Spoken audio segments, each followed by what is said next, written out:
Hi, everybody. Welcome to Buddy's Writing Show. My name is Buddy Gott, and this is episode 34 of Buddy's Writing Show. And I'm very happy to have with me tonight suspense writer Bianca Sloane. Welcome to the show, Bianca.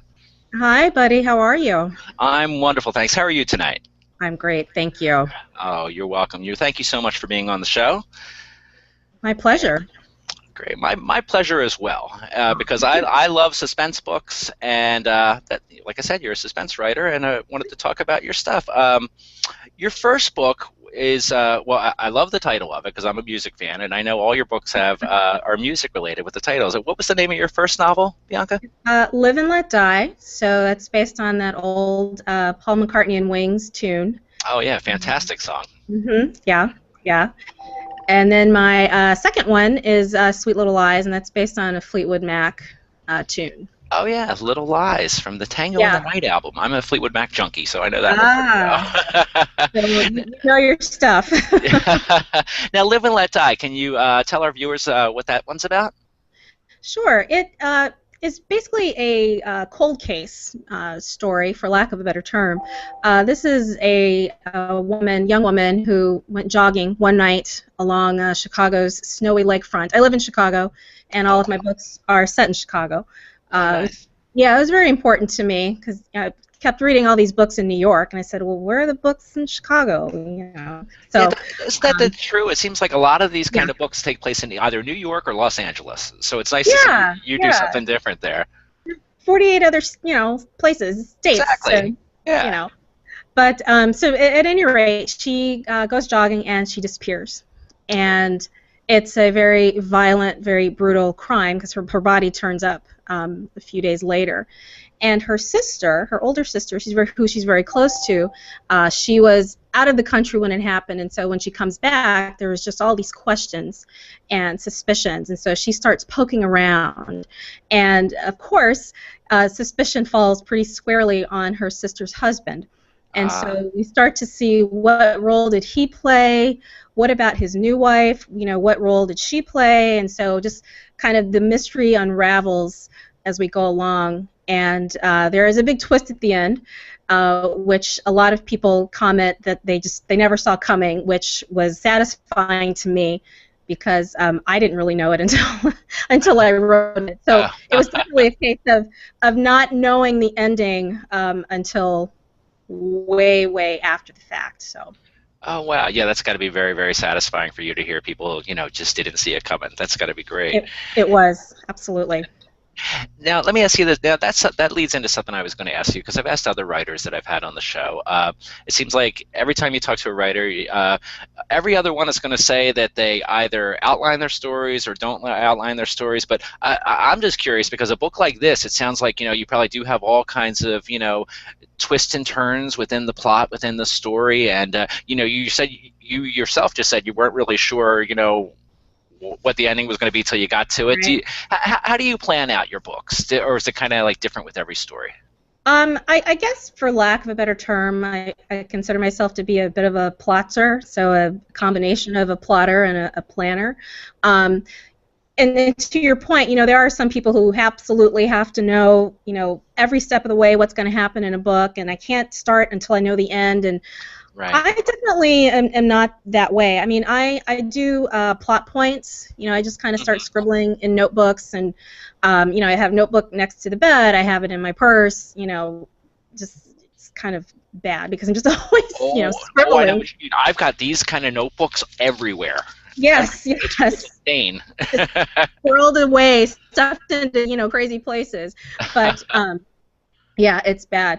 But so I usually this is going to sound crazy, but the way that kind of ideas come to me is my characters, they talk to me, and I figure as long as I don't start talking back, then we're good.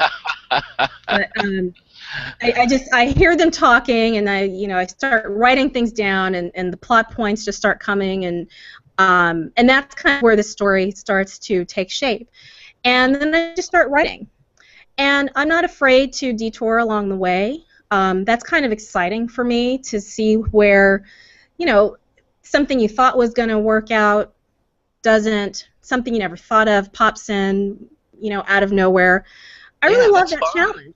It is. It is. And so, and I think it's exciting for the reader in some sense too. You know, they're kind of going along on your journey. But the important thing is that even though, yes, there is sometimes a little bit of madness with the method, you know, I do know exactly where I'm going to go. Right. But sometimes it is a little bit of a roller coaster getting there. But that's fun. It is, yeah, and it's fun to do. And I know I've done the same thing. With the mystery novel that I'm working on right now, Mm-hmm. I tried to, outline everything. I wanted to have every Yeah. chapter outlined beforehand, but then it got to a point where, I'm writing about these characters and I got stuff playing in my head. I'm like, I just want to write. I don't want to spend like the next, 2 weeks working on an outline. And then I know one little character who was supposed to be maybe in 2 pages. I just ended up falling in love with the things he was saying, and I ended up working him in there a lot more. I mean, you can plot things out, but as you're writing, I think, things grow, and it can take you off in wonderful new directions, hopefully wonderful new directions. Absolutely. It's so much fun, and it's such the organic process of that. Like you said, a character that you didn't think was going to have a big part winds up playing a much bigger part than you thought, and it works. So that's kind of half the fun. It is. There. And so that's Live and Let Die. And then, as you said, your next book was Sweet Little Lies. And can you tell us what that one's about, too? So that one is where Live and Let Die is very definitely psychological suspense. Sweet Little Lies is much more crime fiction thriller. The murder, actually, the first line, I say how this woman, the day she killed her husband, she had gone to the nail salon and then went to lunch with her girlfriend. So in the first line that this woman, she's going to murder her husband.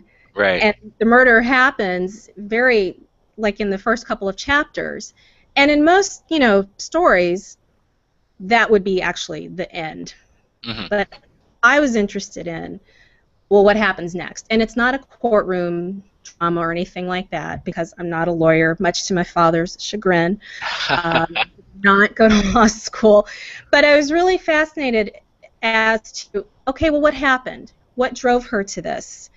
And what was his part in this? What was her part? What were the secrets that, she didn't know going into this? And so this is, again, you kind of go on the journey with her as she's unraveling what happens. And it's kind of a little bit of The Fugitive, that oh, yeah, classic. She goes on the run and kind of the, unearthing of the secrets, and takes her to New Orleans, and, all of these different things. And again, I tried to put in some twists at the end, different, absolutely, from what I did with Live and Let Die, but I think that's also the great challenge is, how can you do something different each time so that you're not always churning out the same type of story, the same type of situations. I think that's very important, because you do see, and I've even had some favorite authors where I've loved 2 or 3 of their books, but then I'm like, okay, I saw this in the other 2 or 3 books, and I'm seeing it in books 4, 5, and 6, and exactly. Yeah, and I think as a writer. Right. Yeah, I think it can, kind of bore the readers, and plus, you as a writer, you want to stay fascinated. I know one of my writer friends, he says he tries to give himself a challenge with each book he writes, something that maybe even scares him a little bit.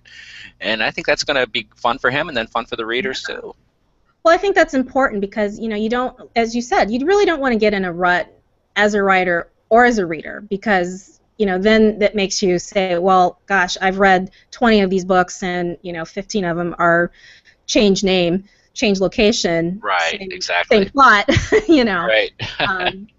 So you move on. But and kind of to that point of changing things up, not my next book, but the one after that is first-person male point of view, which was great challenge because I'm clearly not a man, and it was my first person book as well. So I originally thought that was going to be very limiting to do the first person, but it was actually very freeing, in fact, and I had a blast with it, and it's inspired me to want to try to do some more of that in the future. So. Oh, that's awesome. That's awesome. Now, I'm just curious, and I don't want you to give away anything of the book, of course, but I know a lot of thrillers in the first person are told from either a private investigator or a police officer's point of view. Is that definitely not what I do. Oh, okay. I am not really, and it's interesting because I love like the Law and Orders and like the cold Hmm. case, like the procedural types of shows. But I really don't like reading those types of books, and I don't like writing about those types of books. I basically, my books are a Lifetime movie crossed with a show on investigation discovery. Right. It's a great compliment to me if someone says, "Oh my gosh, this was just like a Lifetime movie," and I love that. You know, bring it Awesome. on. Yeah. That's exactly what I want. Yeah. Yeah. But my books are definitely just everyday people, Hmm. ordinary people. You know, who go to work, who put their pants on one at a time. I feel like the grizzled detectives and the profilers, that's just really not my strong suit. Right. Those are, I think, better left to people who have a passion for that and who want to write about those stories. Right, exactly, and hats off to those people. But I know for me Absolutely. too, I've just read so many of them. I kind Yeah. of prefer to read about real people and Yeah. stories, and see how it affects them. I remember, oh boy, I forget there was a Harlan Coben book. I've read a couple of his, and that was the same kind of Uh-huh. thing. It wasn't like the grizzled detective, your Jerry Orbach Right. type in there. Seeing how they Well, dealt with it, and seeing exactly. the challenges that they faced, I think that makes it a lot of fun for the reader. Well, Tell No One, I don't know if you read that. That was Harlan. That was like the book that broke him wide open. And Yeah, that yeah, I think was I did. first person, and the man's wife was murdered, brutally murdered, and Hmm. yeah, At the so at the lake, is that the one? Am yes, I getting it right? that's Yes, it. that's it. Yeah, and I Right. love that. I love that. That was Yeah, great. I love that too. It's just a different way of telling a story and getting inside the characters' heads. Hmm. Yeah, Different it's way. true. And I was looking at your website, which I encourage everyone to check out at biancasloane.com, right? Yes, Yeah, and correct. and I saw on there that you're very much like me, and it seems like you've been like a reading junkie ever since you were a little kid. I saw you. Didn't you Yeah. compare yourself to the kid from Malcolm in the Middle, Brick, Uh, on there? Brick, yeah, on the Yeah. middle, always with his head, nose in a book. Right. I was that kid at the dinner table. My parent, put the book away, have conversation, eat dinner, and I'm like, no. And then I had my closet. There was a light in my closet. I'd sit in the closet after bedtime, with the light on, reading a Oh wow, book. that's awesome. And I thought I was being so slick, and my dad told me like a year or so ago. He's like, we knew exactly what you were doing, and I'm like, busted. But no, I grew up reading like Nancy Drew and Trixie Belden and Sweet Valley High eventually. Oh wow, wow! I You know, started one of my first things was the Hardy Boys, so very very close to oh Nancy Drew yeah, there. there And you go. they were short reads, but they were good, and I think Yeah. that set the seed for me being a reading junkie. Yes. Great. Now, who were some of your favorites? Growing up that maybe are some sort of inspiration to you. Any particular favorite authors? When I was, oh gosh, probably 13 or so, I discovered Mary Higgins Clark. You Oh, know, okay. the Queen of Suspense, Right. and it was her book, The Cradle Will Fall, and that book just couldn't put it down, creeped me out beyond belief, Hmm. and I just I after that I just was back at the library like every other day checking out her entire backlist, and then when I went through that, I started buying the books. I mean, and she's one that certainly after a while I was like, okay, Hmm. but in the beginning, I mean, I just couldn't get enough. I mean, she really is so good at wringing out tension and building that suspense and making you turn those pages. You just can't turn the pages fast enough. So I would say, she was definitely someone that I consider a very early influence. Um, Definitely a later influence has been Joy Fielding, who Canadian author, New York Times bestseller, and I actually had an opportunity to take a writing class with her a few Oh years ago, wow, which that's was that's awesome. great. Yeah, it was That's it was fantastic. like my author crush, as I like to say. And I mean, she warned us, she was going to be tough, but I could not have asked for a better, kind of professional, experience from a writing standpoint than to have access to all of that knowledge Oh, for a that's day. wonderful. That's Yeah, fantastic. yeah. Now, No, when it's did great. you? Oh, I'm sorry. I didn't mean to cut you off. I No, apologize. go right Um, ahead. Okay, now when did you start your own writing? Is that something like for me, like I dabbled in stuff even when I was in like junior high, high school, but didn't get really serious about it until just like the past few years. Yeah. How about for you? Well, it was very similar. I was always that kid who was, writing fan fiction, even though we didn't know that's what it was, back in the day, Yeah, because there was no internet, right? But yeah. I um, think I worked myself into a Hardy Boys story once. It was a Hardy Boys and Buddy God in the case of. I love it. I love it. Now, who was your favorite Hardy Boy? I think it was Joe. I think it Joe. was Joe, and I remember Joe was played by Sean Cassidy on the TV show, which Fun. you were probably too young to remember, but he was Yeah, kind a of little cool. bit. Yeah, Yeah. me You too. know, I I know saw it in exactly. reruns. Yeah, Right, right. DVD, right. yeah, exactly. But Yeah, I was the same way. Like, writing, fan fiction and coming up with ideas for TV shows and books and all that kind of stuff. And then I probably in high school, I got the idea actually for Every Breath You Take, which is going to be my next book. And it was one of those where I just dribs and drabs, no real thought to anything. But I just kept thinking about it over the years. And then I finally sat down, I guess it was 2004, and wrote it in earnest. And it was interesting because when I decided to become independently published, I thought, oh, okay, well, I've already got these 3 books written, so I'll just go and revise, and oh no, it'll be quick. Well, right. so then I go back and I look at this first one, and I said, wow, I've really grown as a writer since I first wrote this. Yeah, And that happened.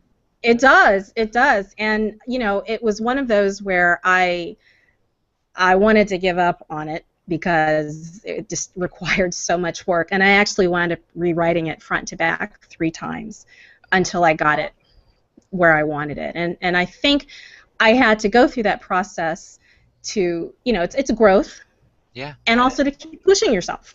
Hmm. Yeah. Exactly. So.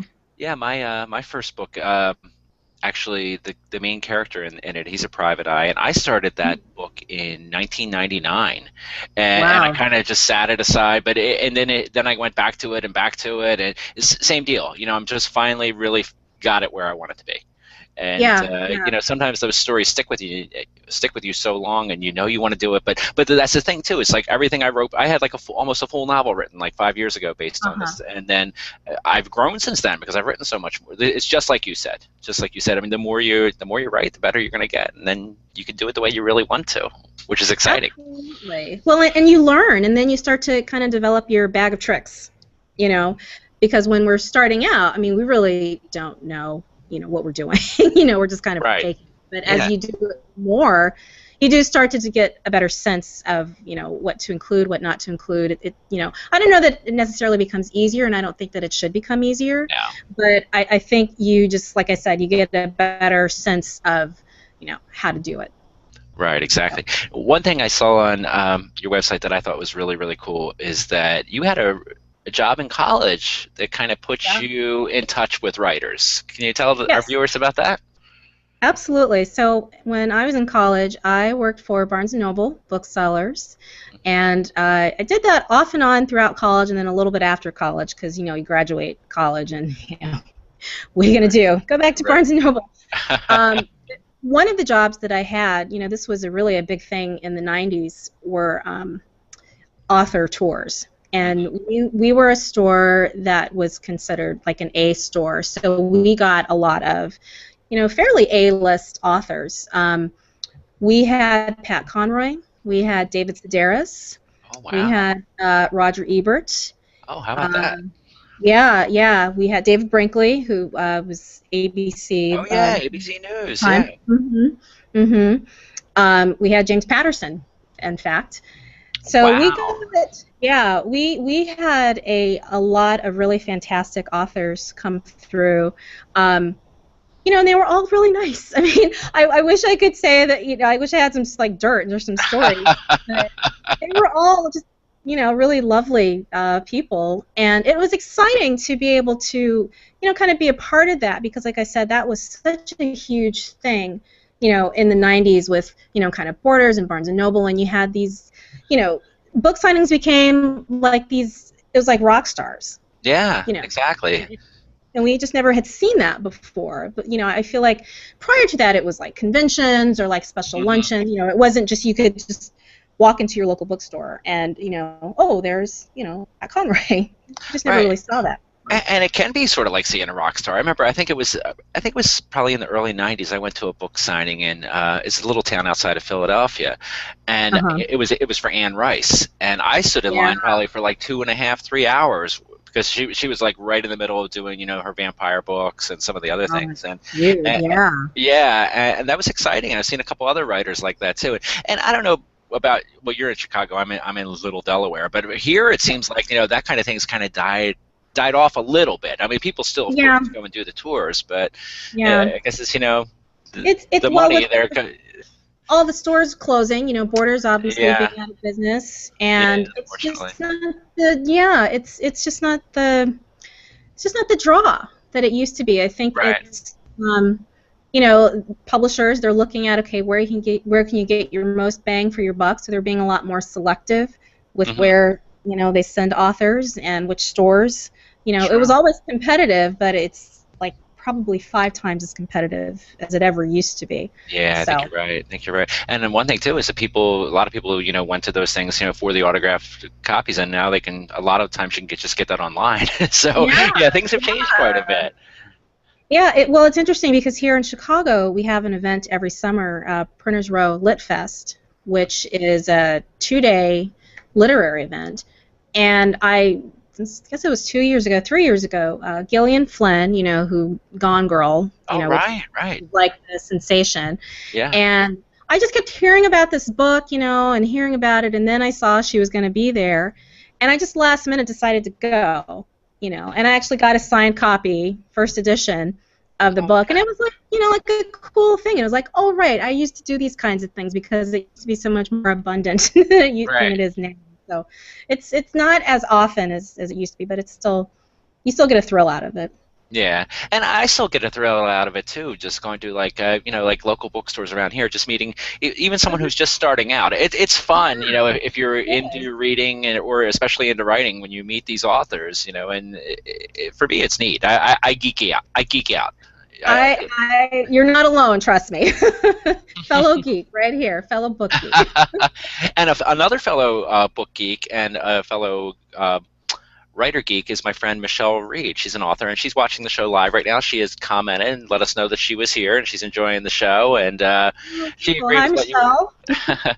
She agreed with what you're saying about not being afraid to detour and let the story take you on little adventures is a lot of fun with the writing. Absolutely, And she also absolutely. said that Mary Higgins Clark was one of her mom's favorites. So Oh, well, there you go. yeah, a lot of people's favorites. Transcends generations. Yeah, Yeah, spans all kinds of generations there. yeah. Speaking of fun stuff, I saw this on your website and I loved it. Like I said, people should check out your website at biancasloane.com. But for each of your books on there, you've got a playlist of songs. Yes. I love Yeah. that kind of stuff. And I was looking at the one in particular for Sweet Little Lies, and I saw you had some cool stuff on there. You had George Michael's Freedom 90, Yeah. not to be confused with Wham's Freedom, because it's a different song. No. And you had Jody Watley and Vogue, some really, really Yeah. cool stuff. Yeah. Well, what kind of inspired that is the main character. She was one of those '90s supermodels, and so a lot of those songs were not only from that era, the era of the supermodel, but Mhm. also kind of tied into, for example, with Freedom, that music video was like this iconic music video because it Oh, featured yeah. all these supermodels, Christy Turlington and Cindy Crawford, and Mhm. that whole thing.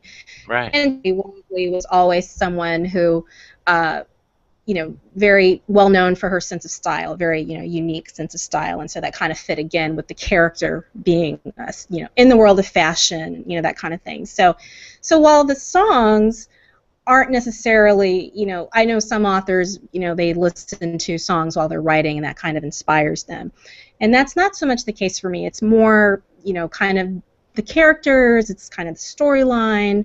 What's going on, in the book. and how maybe certain songs fit certain situations. And I figure, you know, movies have soundtracks, so why can't books? Yeah, exactly. Like I said, Yeah. I love that when I saw that. I'm like, oh, I love that song. I love that song. Thank you.